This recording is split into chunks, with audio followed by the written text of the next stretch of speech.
Bismillahirrahmanirrahim. Assalamualaikum warahmatullahi wabarakatuh. Alhamdulillahi rabbil alamin. Assalatu wassalamu ala asyrafil anbiya'i wal mursalin Nabiyyina wa habibina wa qudwatina wa syafi'ina Muhammadin ibni Abdillah sallallahu alaihi wa ala alihi wa ashabihi wa tabi'in wa man tabi'ahum bi ihsanin ila yaumiddin, amma ba'du. Kaum muslimin jamaah salat maghrib Masjid Al-Ikhlas Jatimulyo yang berbahagia rahimakumullah, wa azani Allahu wa iyyakum jami'an. Alhamdulillah, puji syukur kita haturkan kepada Allah Subhanahu wa taala yang di petang hari ini kembali memberikan hidayah, inayah serta taufiknya kepada kita semuanya untuk kembali melanjutkan membacakan hadis-hadis beserta penjelasannya yang terdapat di dalam kitab Al-Arba'una Qalbiyah, yang 40 hadis yang membicarakan, yang membahas masalah hati yang disusun oleh Syekh Shalih Al-Munajjid hafizahullahu ta'ala. Dan kita memasuki hadis yang ke-36. Hadis yang ke-36, an Syakali bin Humaidin radhiyallahu anhu qala Ataitun Nabiyya sallallahu alaihi wasallam Fakultu ya Rasulullah Alimni ta'awudan ata'awwadu bihi. Qal fa'akhadha bikafi Faqala Qul Allahumma inni a'udhu bika min syarri sam'i wa min syarri basari wa min syarri lisani wa min syarri qalbi wa min syarri maniyyi, yakni farjahu. Rawahu Tirmidzi wa Abu Dawud wa sahahahu Al-Albani rahimahullahu ta'ala. Makna dari hadis ini kurang lebih adalah dari Syakal bin Humaid, yang semoga Allah meridhai beliau. Dia berkata, aku menemui Nabi sallallahu alaihi wasallam dan aku berkata kepadanya, wahai Rasulullah, ajarilah diriku bagaimana caraku berta'awud, yaitu meminta perlindungan. Maka beliau kemudian mengatakan, yaitu Syakal bin Humaid, Rasulullah sallallahu alaihi wasallam kemudian memegang telapak tanganku seraya berkata, wahai Humaid, katakanlah, ya Allah, aku berlindung kepadamu dari buruknya pendengaranku, dari buruknya penglihatanku, dari buruknya lisanku, dari buruknya hatiku, dan dari keburukan maniku, yaitu kemaluanku.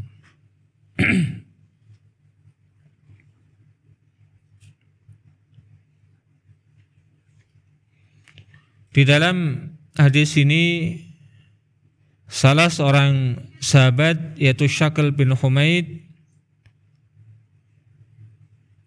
meminta kepada Rasulullah sallallahu alaihi wasallam agar mengajari kepada dirinya bagaimana dan apa cara berlindung kepada Allah Subhanahu wa taala, dan dari apa yang selayaknya dirinya itu berlindung kepada Allah Subhanahu wa taala. Maka kemudian Rasulullah sallallahu alaihi wasallam mengajarilah beliau bagaimana cara berlindung dan dari apa saja beliau radhiyallahu taala anhu ini harus berlindung. Qala al-qari rahimahullah taala ay ma yuta'awwadu bihi qala at-tibi al-'audu wal ma'adu wat ta'widhu bima'nan. Al-Qari mengatakan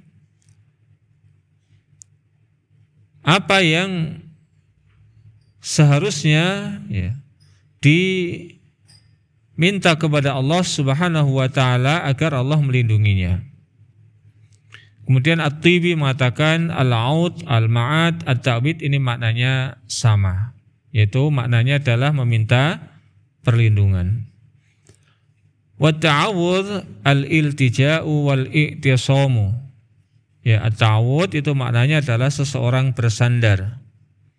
Ya, seseorang bertopang ataupun berpegang teguh. Yuqalu 'adza bihi ya'udzu 'audan wa 'iyadan wa ma'adan. Ay ladza bihi wa laja'a ilaihi wa'tasama. Maka ketika dikatakan adza bihi ya'udzu 'audan wa 'iyadan wa ma'adan, ya, sebagaimana ketika kita mendengar orang yang berbicara tiba-tiba mengatakan ayadan billah. Ya, ayadan billah itu seseorang memohon perlindungan kepada Allah yang harusnya itu adalah ata'awwadu, ya, ataupun ata'awwadu billahi ayadan. Namun yang disebutkan hanya maf'ul mutlaknya saja, yaitu ayadan ataupun audan ataupun ma'adan. Ya, meskipun di situ yang disebut hanya kata benda ataupun isim, maka di dalam memaknainya, mengartikannya adalah aku berlindung kepada Allah Subhanahu wa taala. Ya ayadan billah. Maknanya adalah seseorang meminta perlindungan kepadanya, bersandar kepadanya, dan bertopang ataupun percaya sepenuhnya kepadanya. Ibnul Qayyim al-Jauziyah rahimahullah ta'ala mengatakan, lafzu ada, redaksi ataupun kata ada, wa ma tasarrafa minha, dan berbagai macam yang ditasrif darinya, diubahlah kata darinya. Ya, di dalam bahasa Arab itu ada istilah sorof. Ya. Maka kalau orang itu belajar bahasa Arab, di situ ada ilmu sorof dan ilmu nahwu. Ya. Ilmu nahwu adalah ilmu yang membahas masalah tata bahasa. Adapun ilmu sorof adalah membahas masalah perubahan kata. Maka dari kata adza ini bisa disorof, bisa diubah, ya, sebagaimana kata-kata yang lain itu menjadi 90-an lebih. Di dalam bahasa Arab satu kata itu bisa ditasrif, ya, bisa ditasrif menjadi 90 kata lebih. Yang maknanya ada yang mirip-mirip dan bahkan ada yang maknanya kemudian menjadi berbeda. Ya dulu ala takharrus, ya, maka menunjukkan kepada makna, ya, sebuah kehati-hatian. Wa tahassun, dan usaha untuk membentengi diri. Wan najati, dan selamat. Wa haqiqatu maknaha, dan hakikat maknanya, makna yang sesungguhnya secara istilah adalah al-hurubu min syai'in takhafuhu. Seseorang lari dari sesuatu yang ditakuti. Ila man ya'simuka minhu, kepada sesuatu yang yakini akan bisa memberikan perlindungan, pertolongan kepada dirinya. Walihada yusammal musta'adu bihi ma'adan kama yusamma malja'an. Oleh karena itu al-musta'adu bihi yaitu sesuatu yang dijadikan sebagai tempat untuk berlindung. Ini namanya ma'adan. Sebagaimana juga disebut dengan malja'an, yaitu tempat untuk bersandar. Ini kata Ibnul Qayyim Al-Jauziyah rahimahullah ta'ala. Maka seseorang yang berta'awud, seseorang yang meminta perlindungan kepada Allah subhanahu wa ta'ala, ya, dia menginginkan untuk lari dari sesuatu yang ditakutinya menuju kepada sesuatu yang dianggap, diyakini bisa memberikan pertolongan dan perlindungan kepadanya. Ata'awwadu bihi ay atahassanu bihi min wuqu'i syarri wa husulis su'i. Ya, ata'awwadu bihi maknanya adalah aku meminta kepada Allah Subhanahu wa taala agar membentengi diriku, menghalang-halangi diriku, menghadang diriku dari terjatuh ke dalam keburukan dan atau mendapatkan sesuatu yang buruk. Fa akhadha bi kaffi, dan kemudian beliau radhiyallahu taala anhu mengatakan, ketika aku meminta kepada Rasulullah sallallahu alaihi wasallam untuk mengajari diriku tentang bagaimana dan dari apa aku berlindung, maka beliau yang pertama kali adalah justru memegang telapak tanganku, memegang telapak tanganku. Wa hadza minal mu'anasati wa mazidil ihtimam. Dan ini menunjukkan satu di antara sifat Rasulullah sallallahu alaihi wasallam, beliau adalah orang yang ramah. Orang yang ramah. Dan agar sahabat tadi menambah keseriusannya, kesungguhannya di dalam menerima apa yang hendak diajarkan oleh baginda Nabi sallallahu alaihi wasallam. Dan sekaligus menunjukkan tentang tawaduknya Rasulullah sallallahu alaihi wasallam. Di beliau bahkan dengan orang yang butuh pun menunjukkan keakrabannya, keramahannya, perhatiannya, tawaduknya, itu dengan memegang tangannya. Al-Mubarakfur mengatakan, kana akhdhuhu sallallahu alaihi wasallam kaffahu radhiyallahu ta'ala anhu limazidil i'tina' wal ihtimam bit ta'lim. Nabi sallallahu alaihi wasallam ketika memegang telapak sahabat tadi menginginkan untuk memberikan kepada sahabatnya agar lebih serius, lebih bersungguh-sungguh di dalam menerima pelajaran dari beliau, dan sekaligus juga untuk menunjukkan baiknya beliau di dalam perhatiannya memberikan pengajaran kepada sahabatnya. Jadi ada dua sisi yang bisa kita petik pelajarannya. Dari Rasulullah ini menunjukkan tentang perhatian beliau ingin memberikan ilmu di sisi sahabatnya agar dia lebih serius dan bersungguh-sungguh di dalam memperhatikan apa yang hendak diajarkan. Faqala, maka kemudian Rasulullah sallallahu alaihi wasallam memerintahkan kepada sahabat tadi, kul, katakanlah, Allahumma inni a'udzubika. Ya Allah, sesungguhnya diriku berlindung kepadamu, berlindung denganmu. Ini cara bagaimana seseorang berlindung. Maka ketika kita berlindung, hendaklah berlindungnya hanya kepada Allah Subhanahu wa ta'ala semata. Jangan berlindung kepada yang selainnya. Karena dewasa ini, dan ya memang dari zaman dahulu adanya sebagian manusia yang mereka berlindungnya itu bukan kepada Allah. Ada yang berlindung kepada jin, ada yang berlindung kepada jampi-jampi, jimat-jimat, seperti diantaranya ada orang yang berlindungnya kepada sesuatu yang disebut dengan raja. Raja itu banyak orang yang tertipu, itu dikiranya adalah sesuatu yang islami, padahal itu bukanlah sesuatu yang islami.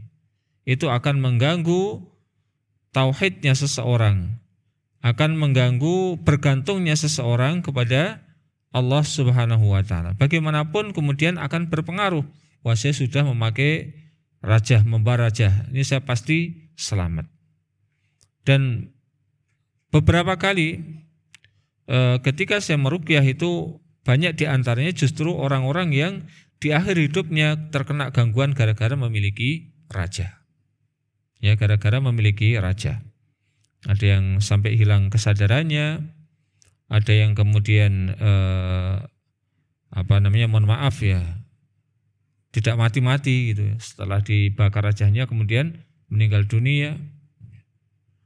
Macam-macam. Ada yang kerasukan sampai mengerikan ya, jadi memiliki kekuatan yang luar biasa. Macam-macam jadi dampak dari orang yang menggunakan raja. Ada yang menjadikan sebab anaknya itu nangis, hampir 1 bulan nangis, disuruh diem, tidak mau diem. Baru ketika kita cari sesuatu, ketemulah raja dan rajanya dibakar, alhamdulillah anaknya diem. Maka jangan terpukau kalau ada orang memberikan raja kepada panjenengan. Itu dibuka memang tulisannya tulisan Arab. Ya, mungkin kertas selebar sekitar 10 sampai 15 cm ya, persegi 4. Kemudian dari ujungnya itu akan dikasih garis. Ya, garis kemudian di tengahnya disisakan untuk dibuat kotak lagi. Saya buka sekian banyak raja, puluhan raja itu ya kayak gitu. Nanti ada yang tulisan di situ ayat Al-Qur'an, ada yang kemudian cuman angka-angka kayak tukang peramal togel itu ya. Kemudian ada yang ayat tapi dibalik-balik ya, tidak semestinya menghinakan ayat Al-Qur'an ya, dan yang lainnya. Ada yang sekedar kemudian huruf-huruf di sebagian kolom-kolomnya. Karena di situ berarti ada 5 kolom, 1, 2, 3, 4, 5 sama yang tengahnya. Al-isti'adatu billahi min tauhidih. Maka seseorang yang meminta perlindungannya itu kepada Allah Subhanahu wa ta'ala, ini merupakan satu di antara bentuk mentauhidkan Allah. Wal imanu bihi subhanah, dan kepercayaannya kepada Allah Subhanahu wa ta'ala. Idz la ya'ti bil hasanati wa yadfa'us sayyiati illallah. Ya, karena sesungguhnya tidak ada yang bisa mendatangkan berbagai macam kebaikan dan menolak berbagai macam keburukan kecuali Allah Subhanahu wa ta'ala semata. Wala yamunnu bil khair wa yakshifud dharra illallahu, dan tidak ada yang bisa menganugerahkan berbagai macam kebaikan dan menyingkap menghilangkan berbagai macam kemudaratan illallah, kecuali Allah. Fala yusta'adu illa billah. Oleh karena itu tidaklah diperbolehkan seseorang itu meminta perlindungan kecuali hanya kepada Allah Subhanahu wa ta'ala.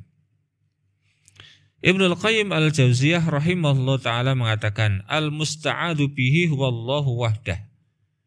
Sesuatu yang boleh dijadikan sebagai sandaran untuk meminta perlindungan itu hanya Allah Subhanahu wa ta'ala semata.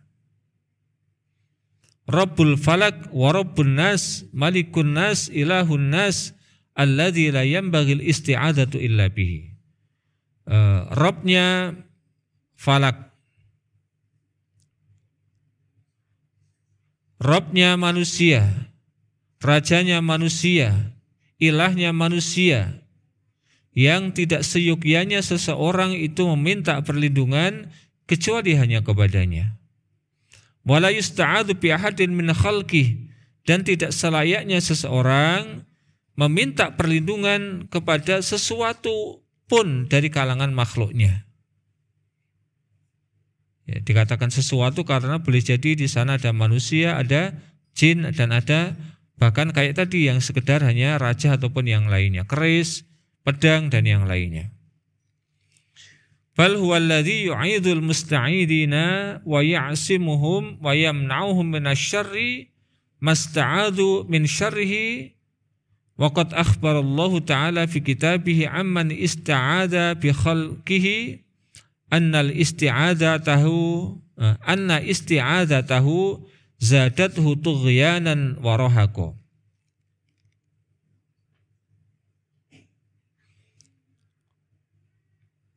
Akan tetapi zat yang selayaknya dijadikan sebagai sandaran untuk bertopang dari berbagai macam hal yang ditakuti itu hanyalah Allah Subhanahu wa ta'ala.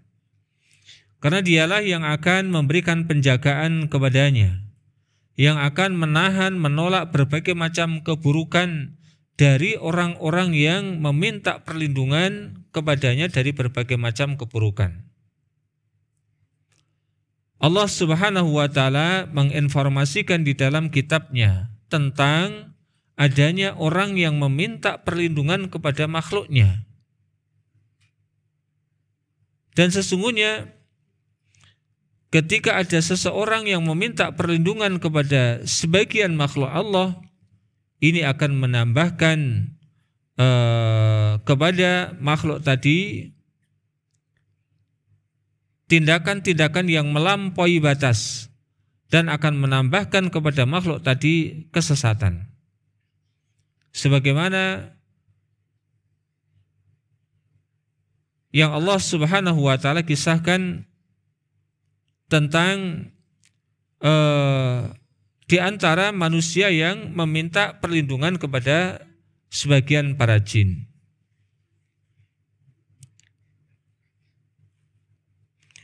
Wa annahu kana rijalun minal insi ya'uduna birijali minal jinni fazaduhum rahaqa.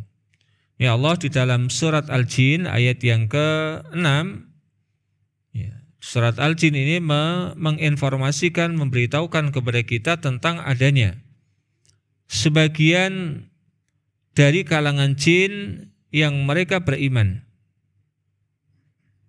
kepada Rasulullah sallallahu alaihi wasallam.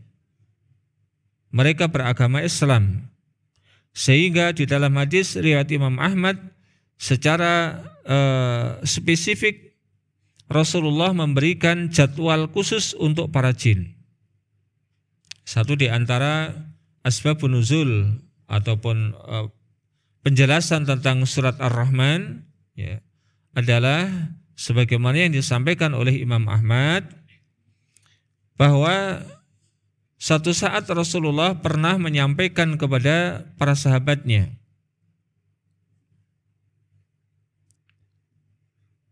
beliau keluar di satu malam yang khusus untuk para jin. Maka tidaklah aku membaca firman Allah, fabi ayyi ala'i rabbikuma tukadziban. Maka kenikmatan Rabbmu manakah yang tidak kalian dustakan? Maka para jin kemudian menjawab, tidak ada satupun nikmatmu yang kami dustakan ya Allah. Namun ketika ayat ini dibacakan kepada para sahabat diam. Maka kemudian Rasulullah mengatakan bahwa para jin itu ahsanu mardudan minkum, responsifnya lebih baik ketimbang kalian. Itu tadi ketika dibacakan fabi ayyi ala'i rabbikuma tukadziban, maka mereka langsung menyaut, tidak ada satupun nikmat yang kami dustakan ya Allah. Jadi di situ gambarkan tentang adanya adanya para jin yang beriman, yang mereka beragama sebagaimana agama kita, itu agama Islam. Nah, di dalam surat ini Allah menginformasikan adanya sebagian manusia, wa annahu kana rijalun minal insi, ada sebagian dari manusia ya'uduna birijalin minal jinni, yang mereka meminta perlindungan dari sebagian para jin, fazaduhum rahaqa, maka Allah Subhanahu wa taala akan menambahkan kesesatan kepada mereka, akan menambahkan kesombongan kepada mereka. Manusia yang meminta perlindungannya kepada jin, ya di antara jin misalnya adalah Nyi Roro Kidul gitu ya. Misalnya, dia yang itu dianggap sebagai penguasa Laut Selatan. Ataupun jin yang nunggu pohon besar, jin yang nunggu batu besar, jin yang nunggu jembatan, ya, dan yang lainnya. Ya. Maka ada manusia-manusia yang kemudian meminta perlindungannya itu kepada golongan para jin. Caranya gimana supaya jin itu memberikan perlindungannya? Maka biasanya manusia dituntut untuk memberikan persembahan, dituntut untuk memberikan sesajen, ya, sesajian, ya, bervariasi. Ada yang dari sekedar ayam sampai kemudian sapi ataupun kerbau. Tinggal tuntutan jinnya berdasarkan permintaan dari dukunnya. Nah, ini biasanya ada fasilitator namanya dukun. Mereka yang akan menghubungkan antara orang yang meminta dengan yang dipintanya.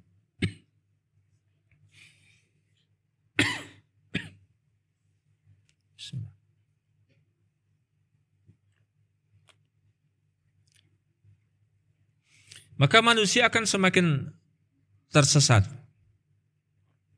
Kenapa seharusnya dia meminta perlindungan itu hanya kepada Allah, namun dia malah meminta perlindungan kepada makhluk yang notabene mereka tidak lebih mulia dari dirinya.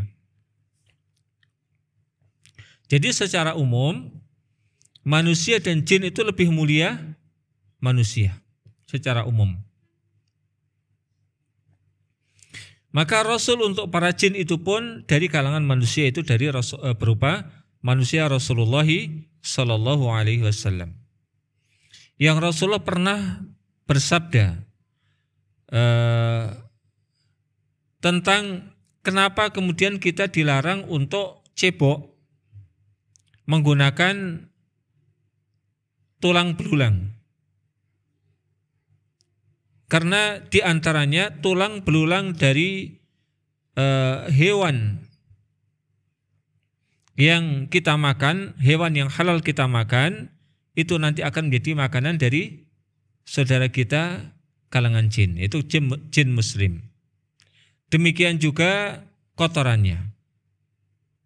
Di kotoran ayam, kotoran sapi, kotoran kerbau, dan hewan-hewan yang halal yang lainnya itu nanti akan menjadi makanan saudara kita dari kalangan jin. Maka betapa hinanya kemudian manusia malah meminta perlindungan kepada makhluk yang notabene lebih rendah daripada dirinya. Jin yang akan semakin melampaui batas. Kenapa? Mereka makhluk yang sejatinya adalah lebih hina dari manusia, namun malah sanjung-sanjung, dijadikan sebagai tempat perlindungan, maka mereka akan semakin melampaui batas, semakin menyombongkan diri. Berarti kedua-duanya semakin bertambah jauh dari Allah Subhanahu wa taala. Termasuk di antara berlindung kepada Allah Subhanahu wa taala adalah wa yusta'adza aidan bi asma'illahi wa sifati. Kita boleh berlindung dengan nama-nama Allah Subhanahu wa taala, yang itu adalah juga menunjukkan Allah. Dan atau sifat-sifat Allah yang itu juga menunjukkan tentang keberadaan Allah Subhanahu wa taala. Syaikhul Islam Ibnu Taimiyah rahimahullah taala mengatakan, "Innama yusta'adu bil Khaliq ta'ala wa asma'ihi wa sifatihi." Hanya saja berlindung itu hanya kepada Sang Khalik, yaitu Allah Ta'ala, nama-namanya dan juga sifat-sifatnya. Walihada ihtajjas salafu ka Ahmad, oleh karena itu para ulama di masa silam berhujah seperti Imam Ahmad dan yang lainnya, ala anna kalamallahi ghairu makhlukin, bahwa kalamullah itu bukanlah makhluk.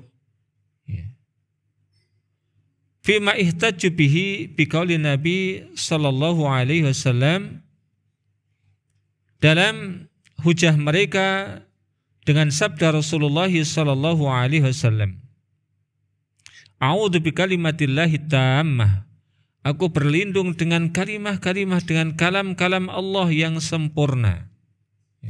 Karena kalam Allah ini menunjukkan adanya Allah. Saya berbicara, nah pembicaraan saya berbicara ini adalah merupakan sifat saya. Karena saya makhluk, berarti pembicaraan saya adalah makhluk.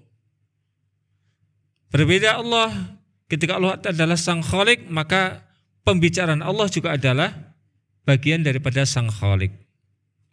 Oleh karena itu diperbolehkannya seseorang juga berlindung dengan nama-nama dan sifat-sifat Allah yang itu merujuknya juga kepada Allah Subhanahu wa taala. Qalu, mereka berkata, faqad ista'adza biha wa la yusta'adu bi makhlukin.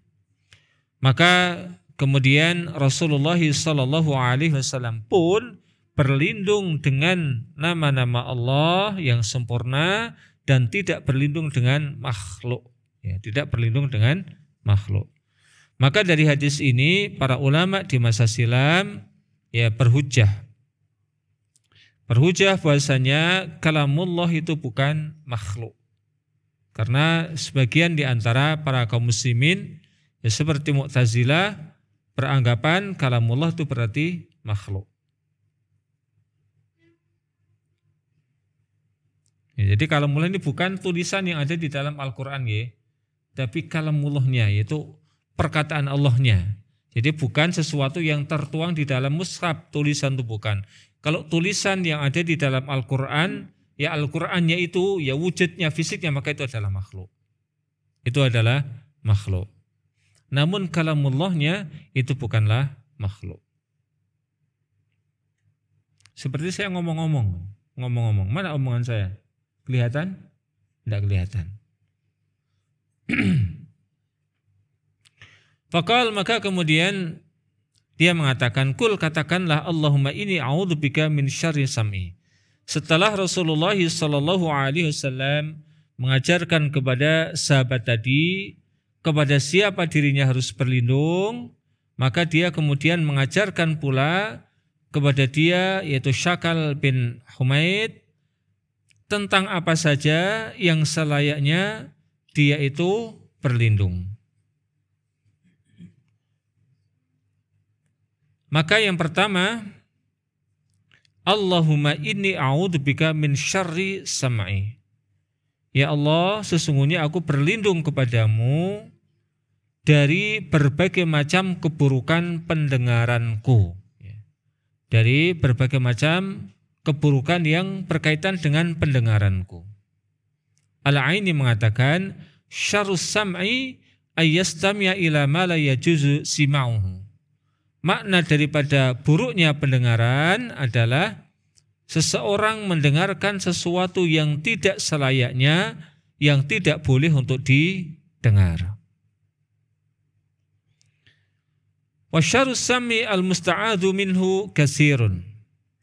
Dan buruknya pendengaran, buruknya yang berkaitan dengan pendengaran kita itu adalah permintaan perlindungan yang sangat banyak. Yang sangat banyak yang kita pinta kepada Allah yang berkaitan dengan masalah pendengaran ini. Minhu diantaranya sima'ul ghina al-musiki, seperti mendengarkan nyanyian-nyanyian, mendengarkan musik-musik. Wa hadza sima'u yumbitu an-nifaqa fil qalbi, karena mendengarkan semacam itu akan menumbuhkan sifat kemunafikan di dalam hati. Ya, sifat kemunafikan di dalam hati. Kama yumbitul ma'u al-bakla, sebagaimana air itu akan menumbuhkan berbagai macam tumbuhan, akan menumbuhkan berbagai macam tanaman. Maka itulah ya dampak dari orang yang kemudian dari waktu ke waktunya yang didengarkan adalah musik-musik, ya nyanyian, apalagi yang isinya itu berbagai macam yang menumbuhkan syahwat, maka dia dengan pelan namun pasti ia akan terbawa hatinya menjadi hati yang menyimpan kemunafikan. Wa minhu, di antaranya juga berkaitan dengan keburukan yang ada hubungannya dengan telinga kita, sima'ul batil ma'adami ingkarihi. Kita mendengarkan adanya ungkapan-ungkapan kebatilan tanpa kita ingkari. Maka kalau ada orang yang ngomong batil, kalau kita tidak bisa mengingkari, mending apa? Kita tinggalkan. Kaman yastami'u ila ta'ina fid din. Sebagaimana orang yang dia itu mencela agama. Kalau ada orang yang, ini contoh orang yang ngomong masalah kebatilan, orang yang mencela agama, menjelek-jelekkan agama. Kalau kita tidak bisa mengingkarinya, maka mending kita pergi supaya tidak terkena dosa. Min ahlil kufr war raib, dari kalangan orang-orang kafir dan orang-orang Islam namun yang ragu-ragu. Contohnya seperti perkataan orang yang mengatakan semua agama itu sama. Ini celaan terhadap agama atau tidak? Ya. Orang yang mengatakan semua agama sama itu orang yang mencela agama atau tidak? Orang yang mencela agama. Maknanya dia adalah orang yang mencela Islam itu. Karena dengan mengatakan semua agama sama, ini berarti di sana semua agama dianggap baik. Padahal kita tahu di dalam Al-Quran ada beberapa ayat yang menyatakan agama yang Allah ridhoi itu hanya Islam. Agama yang teranggap di sisi Allah itu hanyalah Islam. Kok bisa-bisanya kemudian mengatakan semua agama sama? Dan lebih elok lagi ketika yang mengatakan ini orang yang pernah menjabat sebagai ketua ketua umum satu di antara organisasi terbesar di Indonesia, ya organisasi keagamaan. 2 orang bahkan sudah mengatakan statement semacam ini. Semua agama itu sama. Maka kita tentu orang yang memiliki kecemburuan dengan Islam akan sakit hati ketika ada orang mengatakan semua agama sama. Meskipun prakteknya mereka tidak berani kemudian menganggap semua agama sama. Kalau mereka berani tentu mereka udahlah gak usah Islam ya sekarang, atau sekarang Islam besok pindah ke agama ini, besok lagi pindah ke agama ini. Namun mereka gak berani. Ini adalah ungkapan kebatilan dari kalangan orang-orang yang notabene mengaku agama Islam, wa nifaq, dan orang-orang munafik. Itu orang-orang yang lahiriahnya mengaku sebagai seorang muslim namun hatinya kufur. Duna ayyunkira hadzal batil wa yarudda ala ahlihi. Tanpa mengingkari kepada orang yang mengucapkan kebatilan tersebut dan tidak berupaya untuk membantahnya.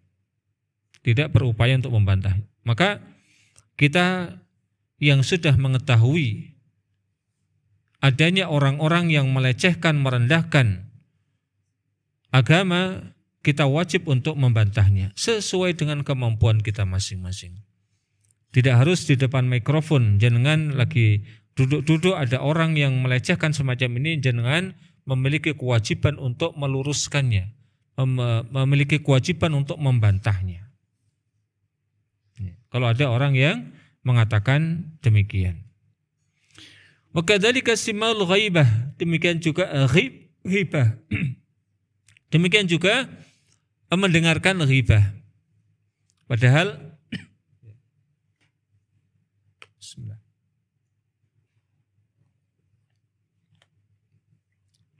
Ghibah ini menjadi satu acara yang menarik untuk didengar. Buktinya di televisi itu banyak acara ghibah.